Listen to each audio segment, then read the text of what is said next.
Have you ever wondered what happens when a country's financial heart is suddenly set on fire? For months, the world watched a slow-motion car crash in the Persian Gulf, waiting for the one moment that could change everything. That moment might be happening right now. If you are finding this analysis valuable and want to stay ahead of the biggest stories shaping our world, make sure to hit that subscribe button right now, drop a like on this video, and share your thoughts in the comments below. Your engagement helps. This channel brings you the clearest breakdowns of complex global events. Let's start by talking about a tiny piece of land in the ocean. The island is called Kharg. It is not big. You could walk across much of it in a single afternoon. It does not have beautiful beaches or famous landmarks. But this small, unremarkable piece of coral and rock holds one of the most powerful economic levers on the planet. This island is responsible for moving roughly 90% of every barrel of oil that Iran sells to the rest of the world. That is not an exaggeration. That is the simple, staggering reality. For months, this fact has hung over the conflict in the Middle East like a dark cloud. Everyone knew that Kharg Island was the ultimate prize, the single point of failure for the Iranian economy. And for months, the pattern was consistent. Strikes would hit military targets on the island. They would destroy air defense systems and naval assets. They would blow up missile storage facilities. But the oil infrastructure itself was left completely untouched. It was almost as if both sides had made a quiet agreement. The military parts of the island were fair game, but the oil terminal was off limits. That unwritten rule appears to be breaking right now. Reports coming out of the region are describing something that many analysts thought might never happen. They are describing fire at the oil terminal itself, not just at the military bases nearby, not just at the radar stations or the anti-aircraft guns. The actual storage tanks, the loading complex, the jetties, where the largest tankers in the world come to fill their holds. If these reports are confirmed, this changes everything. This is not just another night of strikes in a conflict that has already seen too many nights of strikes. This is the moment the war stopped circling around the target and finally, decisively hit it. This is the moment when the economic lifeline of a nation was severed. So let us break this down properly. There's a lot to understand here, and the details matter more than you might think. We are going to walk through exactly why Kharg Island has been treated as an untouchable line for most of this conflict. We are going to go through the timeline of every warning that led up to this moment. We are going to talk about what it actually means economically and strategically to take this specific piece of infrastructure off the board. And then we are going to look at the bigger picture, because this event does not exist in isolation. It connects to everything else that has been building in this region for months. Let's start with why Kharg Island matters so much in the first place. You cannot understand why this is such a massive moment without understanding what this island actually is. Kharg is a small coral island sitting in the northern Persian Gulf. It is located roughly 20 to 30 kilometers off Iran's southwestern coast. It is tiny in terms of land area, but that small footprint hides one of the largest offshore crude loading complexes on the entire planet. The island has deep water, jetties built directly into its shores. These are not simple docks. They are massive engineering structures designed to accommodate the biggest oil tankers in the world. These ships are called VLCCs, which stands for Very Large Crude Carriers. They are capable of hauling 2 million barrels of oil in a single trip. That is enough oil to power a medium-sized country for days. The beauty of Kharg Island is that these giant tankers can dock directly and load without needing smaller feeder vessels or complicated transfer operations. It is a straight shot from the storage tanks to the ship's hold. That kind of infrastructure took decades to build. It cost billions of dollars, and it effectively cannot be replicated somewhere else on short notice. When people say that Kharg handles 90% of Iran's oil exports, they are not using a figure of speech. That is close to the literal measured reality.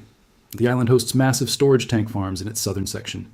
It has pipeline networks connecting it back to Iran's largest oil and gas fields on the mainland. It has housing for thousands of workers who keep the whole operation running around the clock. In the most literal sense possible, this island is the financial windpipe of the Islamic Republic. Cut it, and you're not just causing an inconvenience.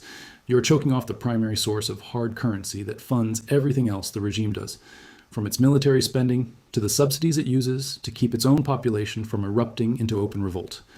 Now, let us talk about the timeline, because the restraint around this target has actually been remarkable. Given how aggressive the rest of this campaign has been, the fact that Kharg's oil infrastructure was left untouched for so long tells a story in itself. Back in mid-March, when the broader war was still in its opening phase, American forces conducted a large strike on Kharg Island. They hit more than 90 separate military sites in a single operation. Air defense systems were destroyed, a naval base was damaged. Airport facilities connected to the island's military footprint were hit. Explosions were reported across The island and Iranian state media claimed the attack caused significant damage. But here is the detail that mattered most, and it was confirmed on both the American and Iranian sides at the time. The strike deliberately avoided the oil infrastructure itself. The storage tanks stayed standing.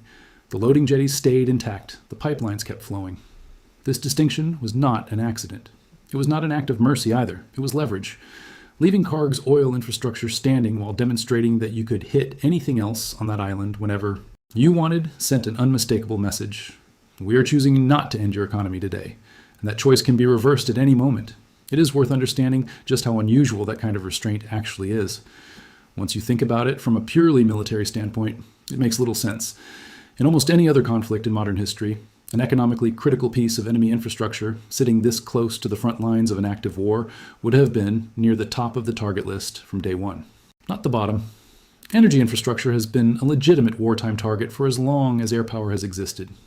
Destroying an adversary's ability to fund its own war effort is about as textbook a strategic objective as exists in military doctrine. The fact that Kharg's oil facilities were specifically, repeatedly publicly spared for months tells you that this was never really a military decision at all. It was a political one, made at the highest levels. The terminal was treated less like a target and more like a bargaining chip. A chip that only gained value by staying intact and threatened, rather than by actually being destroyed. Every additional month it survived only added to the psychological weight it carried, because everyone watching this conflict, from Tehran to Wall Street trading desks to shipping insurers in London, understood exactly what was being held in reserve and exactly who was holding it. There was also a follow-up strike in April. Officials at the time described it as a restrike on facilities that had already been hit in March.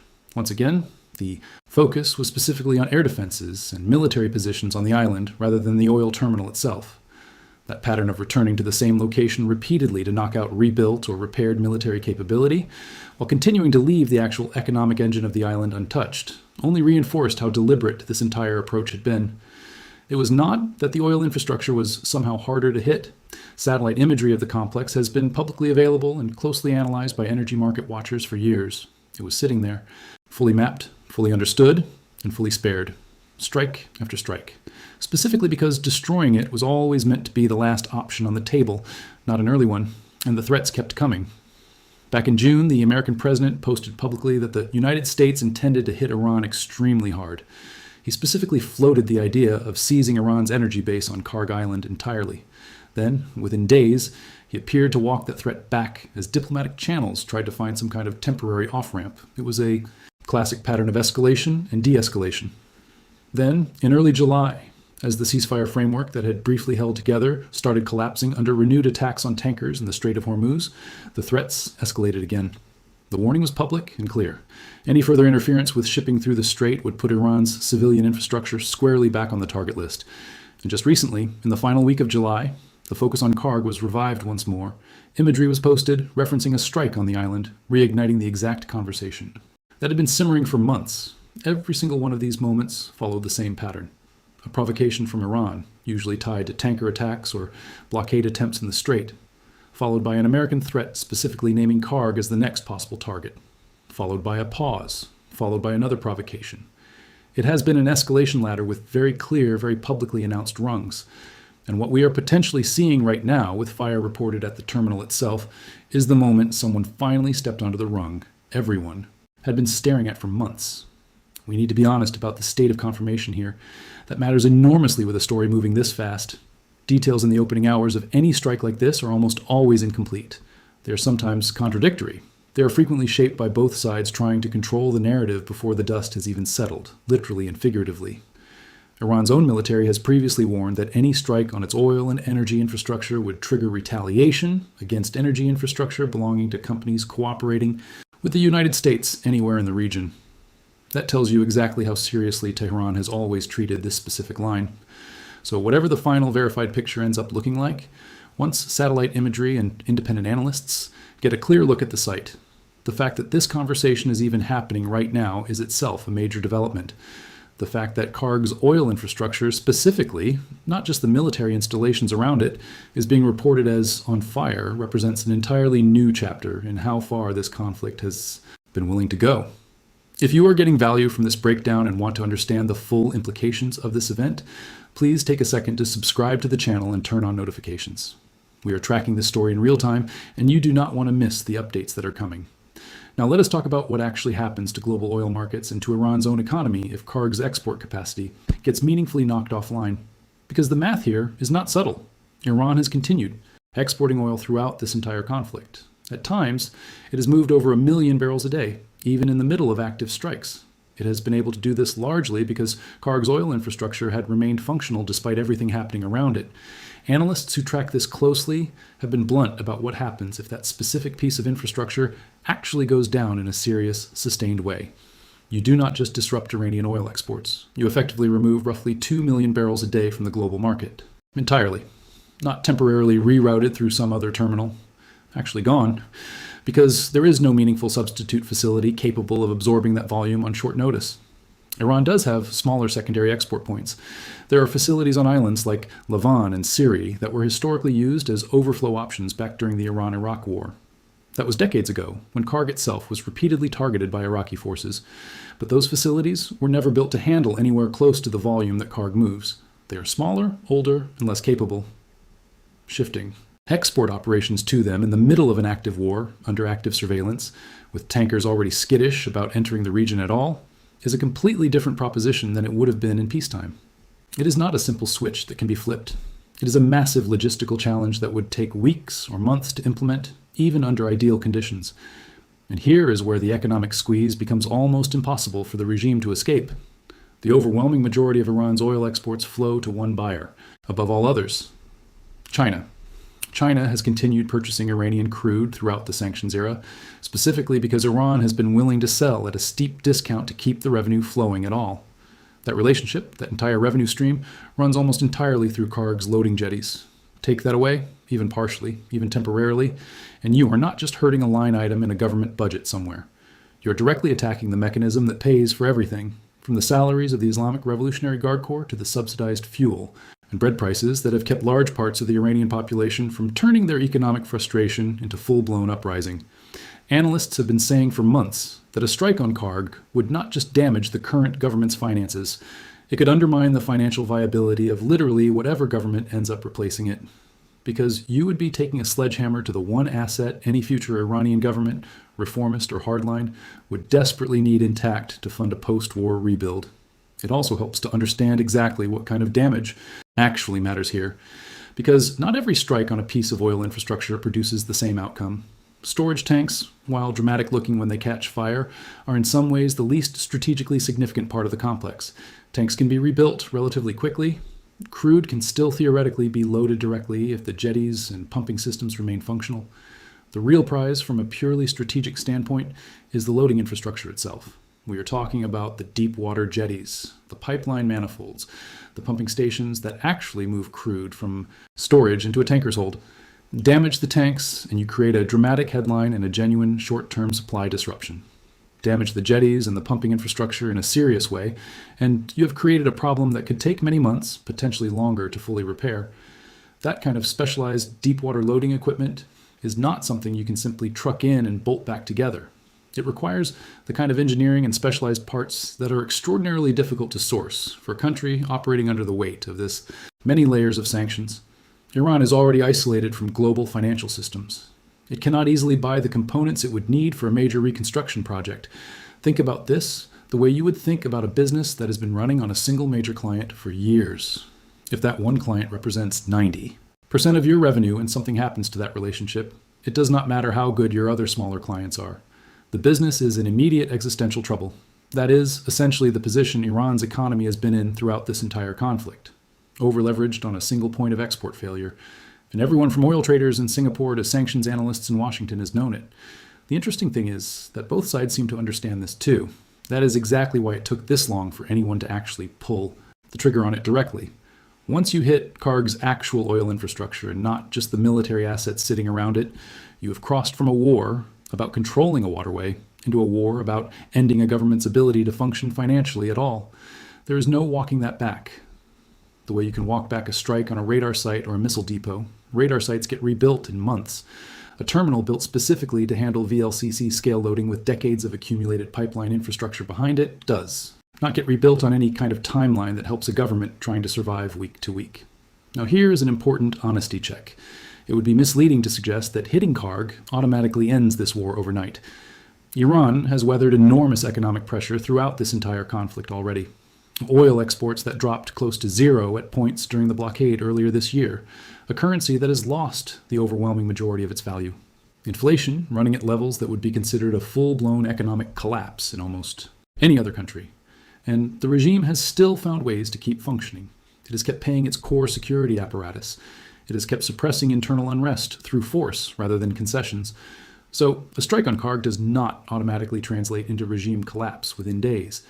What it does is remove one of the last remaining sources of flexibility the regime had left. Up until this point, no matter how badly the blockade was hurting them, no matter how many nights of strikes hit their military infrastructure, Iran always had this one card left. Kharg was still standing. Oil was still moving. Revenue, even reduced revenue, was still coming in. Take that card away, and you are not looking at a country managing a severe economic crisis anymore. You're looking at a country with almost no legitimate mechanism left to generate the hard currency it needs to function as a state at all. There is also a military dimension worth understanding here, separate from the pure economics. Kharg Island sits right at the mouth of some of the busiest shipping lanes in the world. Its proximity to the broader Strait of Hormuz corridor means that any sustained fire or damage at the terminal creates enormous knock-on effects for maritime traffic in the immediate area.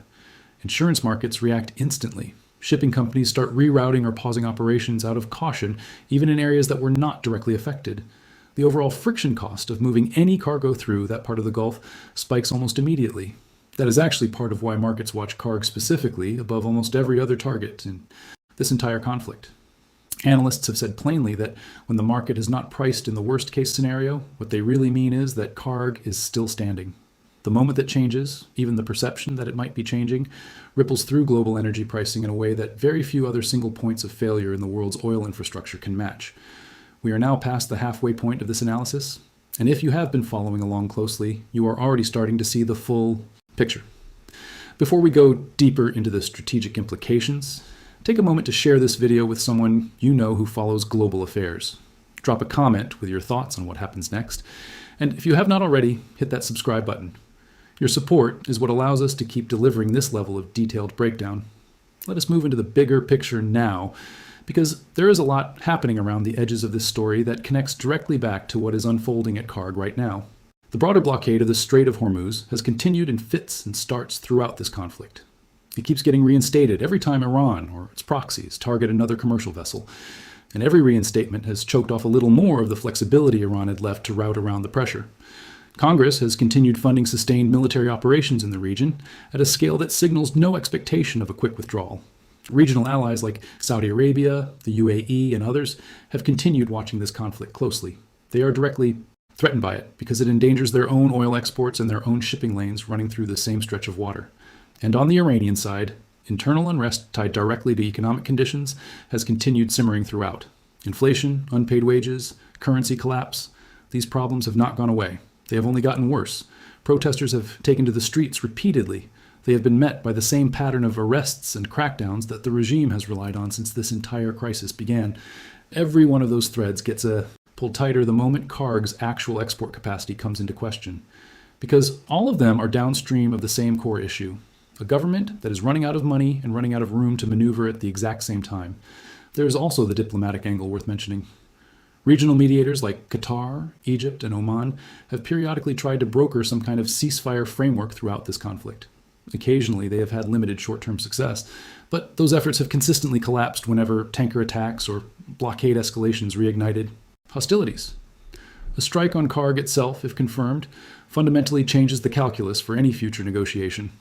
Up until now, a ceasefire conversation could plausibly include Iran retaining its core economic lifeline intact, as a starting point for rebuilding trust. Once that lifeline itself becomes a casualty of the war, any future negotiation has to grapple with a completely different question. Not just how do we stop the fighting, but how does a government with a permanently or semi-permanently degraded oil export capacity even function well enough to hold up its end of any agreement at all? That is a much harder problem to solve at a negotiating table than simply agreeing to stop shooting at ships. It is also worth touching on how global energy markets themselves have been reacting throughout this entire conflict. The pattern there tells its own story. Every time tensions have spiked in the Gulf, oil prices have jumped on the immediate fear of supply disruption. Then they have settled back down within days, once it became clear that Kharg itself remained untouched and exports kept flowing at some reduced but still meaningful volume. That repeated cycle of spike and settle has, in a strange way, made markets somewhat complacent about the worst-case scenario. They have been treating Kharg's survival almost as a given after so many months of near misses. Analysts have warned repeatedly that this complacency was misplaced, precisely because it assumed a red line that was never actually guaranteed to hold. If this latest development turns out to be the moment that assumption finally breaks, expect a market reaction considerably sharper than anything seen during previous flashpoints in this conflict, precisely because so much of the trading world had convinced itself that this specific scenario simply was not going to happen. Now, let us get into the strategic picture. This is really where everything we have talked about today comes together into one clear shape. Throughout this entire conflict, there has been an implicit understanding that certain targets represented genuine red lines, points where crossing them would transform the nature of the war itself rather than just escalating its intensity. Tehran itself, the nuclear stockpile question, and Kharg Island have consistently been treated as the three biggest of those lines. Strikes around Iran's power infrastructure have already happened. The nuclear stockpile situation remains a live, ongoing standoff. And now Kharg, arguably the most economically consequential of the three, appears to be the latest line that has actually been crossed, rather than just threatened. Think about what the pattern tells you about the trajectory of this entire war. Every single one of these supposed red lines has over time turned out to be less of a permanent boundary and more of a temporary pause, a line that holds right up until the provocation on the other side becomes severe enough or frequent enough that crossing it becomes the path of least resistance rather than the nuclear option it once seemed to be. That has enormous implications for how this conflict likely continues from here. If Kharg's oil infrastructure really has been hit in a meaningful, lasting way, the psychological signal sent to Tehran's leadership is almost more important than the physical damage itself. It tells them explicitly that there are no longer any assets they can consider permanently protected simply by virtue of being economically catastrophic to lose. Up until now, hardliners inside the regime could tell themselves that no matter how bad the military situation got, the oil revenue would keep flowing, the lights would stay on, the salaries would get paid, because nobody was actually willing to pull that particular trigger. That assumption, if it has been shattered, removes one of the last psychological anchors keeping the regime's internal factions, unified around a strategy of simply enduring the pressure and waiting for American political will to fade. Enduring pressure works when you believe the pressure has a ceiling. It stops working the moment you realize the ceiling was never actually real. There is also a broader lesson here about how modern conflicts actually end, or at least how they tend to shift phases. Wars built around contested territory often end with negotiated lines on a map. Wars built around economic strangulation tend to end very differently, either with a government finding some external lifeline to replace what it has lost, which for Iran right now looks increasingly difficult, given how isolated its remaining trade relationships already are, or with the internal pressure inside the country itself becoming the actual deciding factor. Protests that the security services can no longer afford to suppress, because they can no longer afford to pay the people doing the suppressing. That is the quiet, unglamorous mechanism by which economic warfare actually wins conflicts, not through a single dramatic moment, but through the slow, compounding realization inside a government that it has run out of road. And everyone below it in the chain of command starting to realize the same thing at roughly the same time. Consider what this looks like from inside the regime's own decision-making apparatus, because that perspective actually clarifies a lot about why the specific target was avoided for so long. Every government fighting a prolonged conflict eventually has to answer an uncomfortable internal question. At what point does continuing to fight cost more than the thing you are fighting to protect is actually worth? For months, Iran's leadership could tell its own hardliners, its own IRGC commanders, its own clerical establishment that the fight was sustainable because the money was still coming in, because Kharg was still loading tankers, because whatever damage was happening elsewhere in the country, the core financial engine remained intact and functioning. That argument, whether or not it was ever fully true, provided enough internal cover to keep factions that might otherwise be pushing for a negotiated settlement, instead falling in line behind continued resistance. Removing that argument entirely by actually damaging the terminal itself, rather than just threatening it, strips away the single most persuasive talking point hardliners have had available to them throughout this entire conflict. It becomes much harder to tell your own security services that endurance is a winning strategy when the thing that was supposed to fund that endurance is now visibly, undeniably on fire. There is also the question of how this affects Iran's remaining international relationships, Because a government that can no longer reliably deliver the oil it has contracted to sell starts losing leverage, even with the partners who have stood by it throughout this entire conflict. China has continued buying Iranian crude, specifically because it has been cheap, reliable, and politically low risk compared into an unreliable gamble. And countries buying oil at scale generally do not stay loyal to unreliable suppliers for very long when alternatives exist elsewhere in the market. That is not a dramatic, headline-grabbing consequence the way footage of a burning terminal is, but it is arguably just as damaging over a slightly longer timeline, because it threatens to erode the one meaningful international relationship Iran has left that still generates real revenue rather than just political solidarity. So where does this leave things right now? If the reports out of Kharg hold up under closer scrutiny in the coming hours and days, this stands as one of the most consequential single developments of the entire conflict. More significant in some ways than any individual night. Of strikes against military infrastructure, because it attacks the actual mechanism keeping the regime solvent rather than just degrading its ability to fight. If it turns out to be a more limited strike than initial reports suggest, or if Iran manages to restore meaningful export capacity faster than expected, the fundamental dynamic still shifts. Because the line that everyone assumed was permanently uncrossable has now demonstrably been crossed at least once. And that precedent does not get walked back just because the damage ends up being repairable. Either way, watch what happens to oil prices over the coming days. Watch how quickly, if at all, Iran manages to get tankers loading again at Kharg or anywhere else. And watch whether this becomes the moment that finally forces some kind of resolution, either at a negotiating table or through pressure building up from inside Iran itself that the regime simply cannot contain any longer. This entire episode is a reminder of how quickly the character of a war can change once one side decides a previously untouchable target is finally worth the fallout of hitting. Every conflict has its own version of Kharg Island, some asset both sides quietly agree is too economically or symbolically dangerous to strike, right up until the moment it is not. Once that threshold gets crossed, it rarely gets treated as sacred again, because the deterrent value of restraint only works as long as the restraint itself remains absolute.